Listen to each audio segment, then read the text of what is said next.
when I used to drink that fifth and a half of vodka every single day, I didn't realize that all of it was just to numb all of my emotions and how I was feeling. At the time, I thought I was drinking this alcohol just to make me feel better, I guess, because I would always be shaking, sweating, be really anxious. And then also, I was drinking more to push off my hangover to a later time. And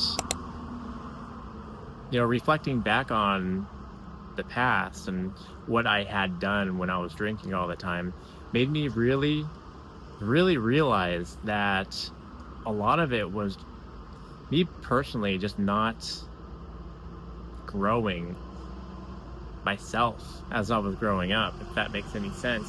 Like, when I was growing up, I was never comfortable being in any type of group setting. I wasn't comfortable even being with family or anybody and being fully authentically me.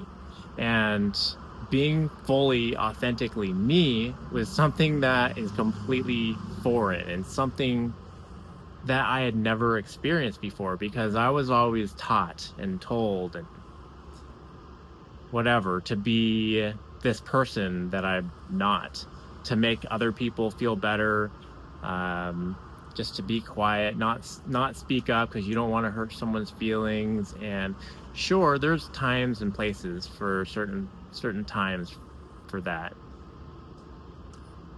But at the end of the day, when we choose to bottle these feelings and emotions up and numb them with either alcohol or any type of substance, that we're ultimately hurting ourselves. And I'd let you know that, hey, you are so strong, so capable of doing anything that you put your mind to, because you're still here watching this video. Just know that you're going to be so successful, if not already successful.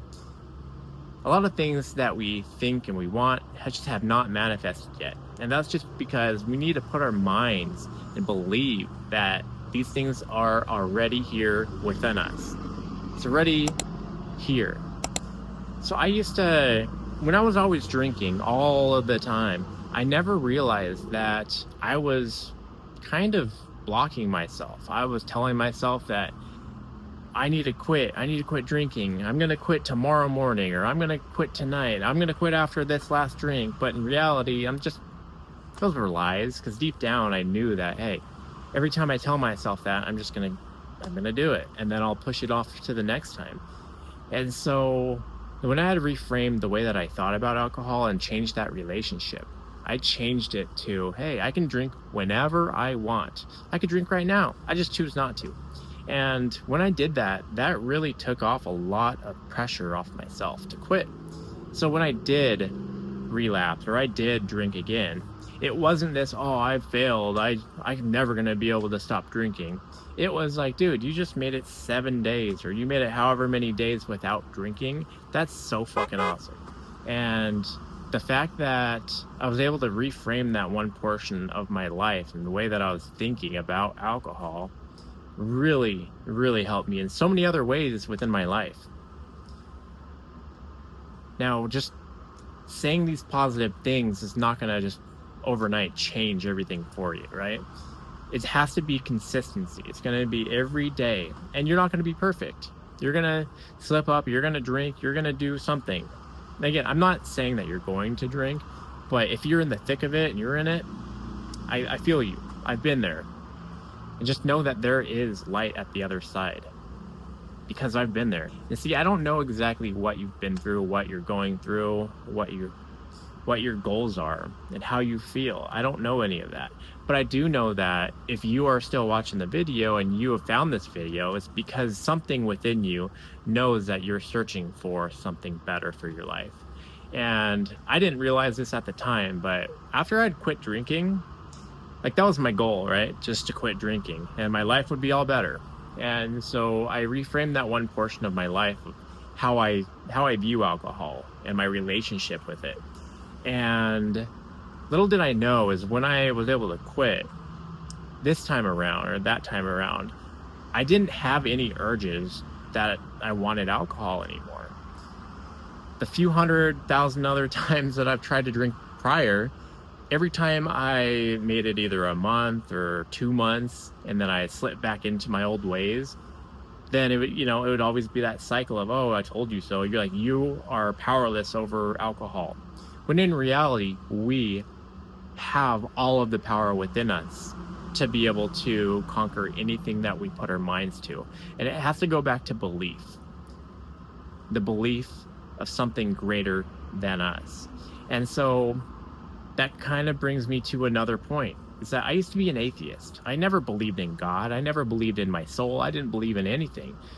And becoming sober, reframing the way that I viewed alcohol and my relationship with alcohol, telling myself like, yeah, I can still drink. I can drink today if I wanted to. I really don't want to though, so I'm not going to. That allowed me to really sit with my emotions and how I feel, and really just realize who I am. And so just doing that one thing, realizing that I have this control, sitting with these emotions, whether it be crazy emotions, quiet emotions, sad emotions, angry emotions, I am able to really dig deep and go deep into why these emotions are popping up. And I've uncovered so many different things. One of the biggest things that it has uncovered itself was my spiritual awakening. Again, being an atheist and not believing in God ever, to having a spiritual awakening where I literally felt like I was reborn. I was just like blown out of this world. I was telling my wife, I had this weird awakening thing. I don't know what you would call it, but I feel like I was literally reborn. I have all of this energy and I have all of this clarity and just a deep down knowing of who I am, what I need to do, and I just know the answer. And I hope that all of that can be a part of you as well, because I know it will be. So anyways, I learned who I was because I quit drinking. And since I quit drinking and I have become spiritually awakened, or at least I found who I was and I found God, that I had been able to drop all of my other little addictions that I had, whether like that be opiates, like hydrocodones. I would always be popping those just because, again, it would numb that part of me and it would make me feel good. But then I'd realized I was getting addicted to those as well. They're very addictive. And then also I was addicted to kratom. I took kratom for years, and then smoking marijuana, and really anything that would alter my mind or alter who I was or how I felt, I was able to drop them like instantly. And that's something that I have to thank God for, because without God, none of this really would have happened. And I know I ramble sometimes, right? And I'm going to say, if you go to AA and that works for you, I am so glad. For me, AA is not the way for me. The mentality of AA is, hey, find a sponsor, do this, do that. If you don't, then you're out. And if you fail, you have to start back at day one. And in my opinion, I don't think that's correct. Because, like I said earlier, if you made it 30 days and you slipped up, you have 30 days sober with one day that you slipped up. You got to look at the positive of every situation. Because if you're constantly talking down to yourself or saying bad things because you didn't do a certain thing a certain way how you thought it was supposed to go, you're going to fail. Because life is such a flow. It's going to go how it goes, and it is what it is. So I hope that made sense to all of you guys. And again, if you've made it this far in the video, I totally appreciate you. I love you guys so much. You're so strong, you're so capable, and you are so loved. But just know that whatever you do it with love, and you'll be able to do anything in this world. Just believe it. I love you guys. See you in the next one.